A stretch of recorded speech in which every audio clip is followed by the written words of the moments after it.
दुसरं एक आहे की आम्हाला असं वाटलं की महाडमधून याची सुरुवात करूया आणि त्याच्यात पण राज्याभिषेकचा जे एक एपिसोड आहे महाराजांची आयुष्यातला तो घेऊया. आम्ही सर्व इथे खूप भाग्यवंत आहोत की आज आम्हाला प्रमुख पाहुणे म्हणून श्री भरतशेठ गोगवले हे लाभलेले आहे.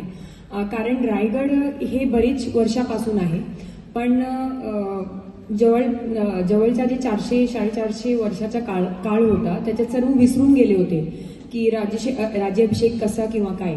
तर 1997 मध्ये कोकणकडा मित्रमंडळने राज्याभिषेक करण्याची सुरुवात केली आणि आपले मान्य नामदार श्री भरतशेठ गोगवले त्यांनी त्यांची पूर्ण जी मोहीम होती त्याला खूप भर दिला, त्यांना खूप सपोर्ट दिला आणि आज आपण सर्व इथे बसलेले बघत आहात की आज राज्याभिषेक सोहळा हे खूप एक भारतभर साजरा केला जातोय. म्हणजे भारतभर याचा परिणाम होते की अभिषेक सोहळा इथे केला जातोय.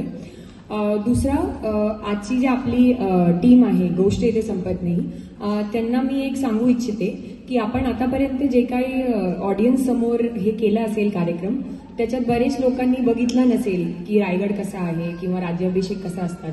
आपले जे सर्व पोलीस बांधव इथे बसलेले आहात तर सर्वांनी राज्याभिषेकचा बंदोबस्त केलेला आहे.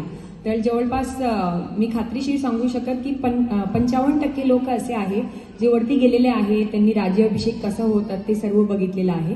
तर मला खात्री आहे की आपलं जे आज इथे सादरीकरण होणार आहे त्याच्या माध्यमातून आपले सर्व जे पोलीस बांधव आहे त्यांना नक्की प्रेरणा भेटणार. धन्यवाद. जय हिंद, जय महाराष्ट्र.